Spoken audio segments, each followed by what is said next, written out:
Hi friends, welcome back to my channel. Friends అందరూ ఎలా ఉన్నారు? బాగున్నారా? నేనైతే చాలా బాగున్నానండి. సో ఈరోజు వీడియోలో అయితే ఒక మంచి రెసిపీతో మీ ముందుకు వచ్చేసాను. ఈ రెసిపీ ఏంటంటే కాబూలి శనగలు విత్ దొండకాయ ఫ్రై అండి. ఈ రెసిపీ ఎప్పుడైనా మీరు ట్రై చేశారా? ఒకవేళ చేయనట్లయితే ఇలా ట్రై చేయండి. చాలా అంటే చాలా బాగుంటుంది. పిల్లలు కూడా చాలా ఇష్టంగా తింటారు. సో ఇది రసంతో పాటు ఈ దొండకాయ ఫ్రైని తింటే చాలా బాగుంటుంది. ఇప్పుడైతే నేను కాబూలి శనగల్ని ఓవర్ నైట్ నానబెట్టేసుకున్నానండి. మనం నెక్స్ట్ డే వండుకుంటామంటే ఆ రోజు నైట్ నానబెట్టేసుకున్నామంటే మెత్తగా నానిపోతాయి. సో తర్వాత కొంచెం నీళ్ళు వేసి ఈ శనగల్లో ఉప్పు వేసి ఉడకబెట్టేసుకుంటున్నాను. ఇప్పుడైతే దొండకాయల్ని ఈ విధంగా కట్ చేసి పెట్టేసుకున్నాను. ఇక్కడ నేను 1/2 కేజీ వరకు దొండకాయలు అయితే తీసుకున్నాను. కొంచెం లేతగా ఉంటే బాగుంటుందండి. మరి పండు అయితే పక్కకు తీసేయండి. సో దొండకాయలు కూడాను శుభ్రంగా కట్ చేసేసుకొని వాటిని కడిగేసుకొని తగినన్ని వాటర్ అనేది యాడ్ చేసుకొని ఉప్పు కూడా యాడ్ చేసుకొని ఉడకబెట్టేసుకోవాలి. సో ఇప్పుడు దొండకాయలు ఉడికేలోగా మనం కాబూలి శనగలు అయితే ఉడికిపోయాయి. చూసారా, ఇలా మంచిగా ఉడికిపోయాయి. సో ఇప్పుడు దీనిలో వాటర్ అనేది తీసేసి పక్కన పెట్టేసుకోవాలి. ఇప్పుడు తాలింపు అయితే వేసేసుకుందాము ఫ్రై కోసం.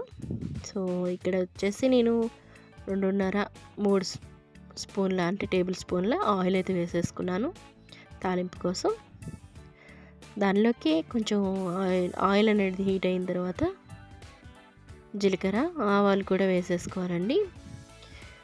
సో జీలకర్ర ఆవాలు కొంచెం చిటపట్లాడిన తర్వాత ఒక 7 మిరపకాయలు, ఎండుమిరపకాయలండి, అవి కూడా వేసి కొంచెం ఫ్రై చేసుకున్న తర్వాత ఉల్లిపాయ ముక్కలు కూడా వేసేసుకోవాలి. ఓ 2 మీడియం సైజు ఉల్లిపాయల్ని సన్నగా కట్ చేసుకొని వేసేసుకోవాలి.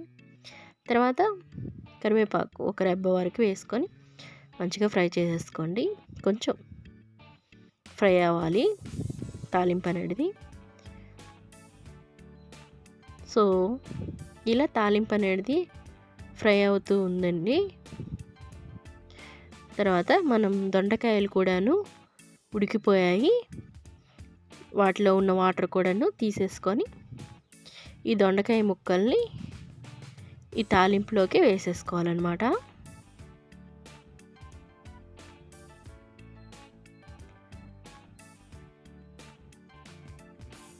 సో ఇలా తాలింపులోకి వేసుకున్న తర్వాత తాలింపుతో పాటు ఈ దొండకాయల్ని కాస్త హై ఫ్లేమ్లోనే ఫ్రై చేసేసుకోవాలండి. ఆల్మోస్ట్ మనకి దొండకాయలు అయితే ఉడికిపోయాయి కాబట్టి ఇలా హై ఫ్లేమ్లోనే పెట్టేసుకుంటే సరిపోతుంది.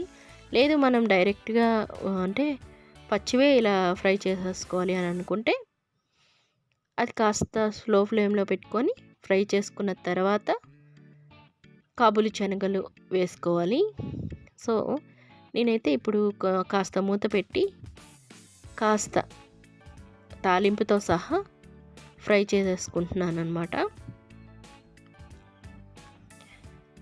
సో కాస్త ఫ్రై అయ్యాయి కదా, ఇప్పుడు మనం దీనిలోకి కాబూలి శనగలు ఉడకపెట్టుకున్నాం కదండి, అవి కూడా వేసేసుకున్నాను. సో నేను ఇక్కడ కాబూలి శనగలు ఎన్ని తీసుకున్నాను అని మీరు అడిగితే 1 కప్పు వరకు తీసుకున్నానండి. అంటే మీ క్వాంటిటీ బట్టి మీరు తీసుకోవచ్చు, మీరు ఎంతవరకు తినగలరు అనండి. సో ఇప్పుడు శనగలు కూడాను దొండకాయలతో పాటు ఫ్రై చేసేసుకున్నాను. దానిలోకి సాల్ట్ అనేది యాడ్ చేసుకున్నాను. రుచికి తగ్గట్టు ఉప్పు అయితే యాడ్ చేసుకున్నానండి. తర్వాత కారం కూడా యాడ్ చేసుకుంటున్నాను 2 స్పూన్లు. తర్వాత పసుపు కూడా యాడ్ చేసేసుకోవాలి. 1 స్పూన్ వరకే పసుపు అనేది యాడ్ చేసుకున్నాను. ఇవన్నీ వేసుకున్న తర్వాత కాస్త ఫ్రై చేసుకోండి. ఎందుకంటే మనకి ఈ కారం, ఉప్పు, పసుపు ఇవన్నీ ఫ్రైకి అంటే ఈ శనగలకి దొండకాయలకి మంచిగా పట్టేలాగా ఫ్రై చేసుకోవాలి. అది కూడాను స్లో ఫ్లేమ్ పెట్టేసుకోండి. కాస్త స్లో ఫ్లేమ్లో మూత పెట్టి ఒక 5 లేదా 6 నిమిషాలు మగ్గనిచ్చేసేయాలి. సో ఇలా ఫ్రై అయిపోయిన తర్వాత ఉప్పు కారంలో అంటే పచ్చిదనం ఉంటుంది కదా, అదంతా పోవాలన్నమాట. అలాగే ముక్కలకి దొండకాయ ముక్కలకి అలాగే శనగలకి బాగా పట్టేలాగా ఫ్రై అయిన తర్వాత చివరిగా మనం అంటే ఇంకా దించేసుకుంటాము అనే ముందైతే కొబ్బరినైతే వేసేసుకొని మరి కాస్త కొబ్బరితో పాటు ఫ్రై చేసేసుకోండి.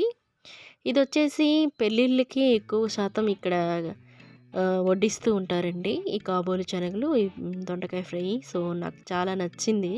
సో మీకు కూడా ఈ వంటని పరిచయం చేద్దామనేసి చేసి చూపిస్తున్నాను.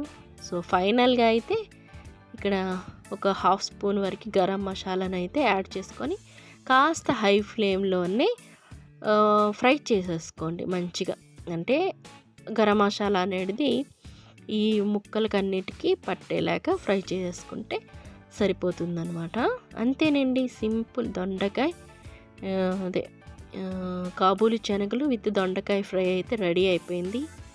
వేడివేడి రసంతో సర్వ్ చేసుకుంటే చాలా బాగుంటుందండి. పిల్లలు కూడా చాలా ఇష్టంగా తింటారు. సో ఈ రెసిపీ మీకు నచ్చిందా లేదా అనేది ఖచ్చితంగా నాకు కామెంట్ చేసి చెప్పండి.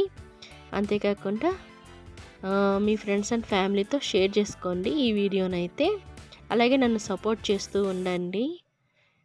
సో ఈ వీడియో కనుక మీకు నచ్చినట్లయితే లైక్ చేయండి, షేర్ చేయండి. అలాగే నా ఛానల్ అయితే తప్పకుండా సబ్స్క్రైబ్ చేసుకోండి. ఇలాంటి మంచి మంచి రెసిపీస్తో మంచి మంచి వీడియోస్తో మళ్ళీ కలుసుకుంటాను. Thanks for watching. Keep smiling. Bye.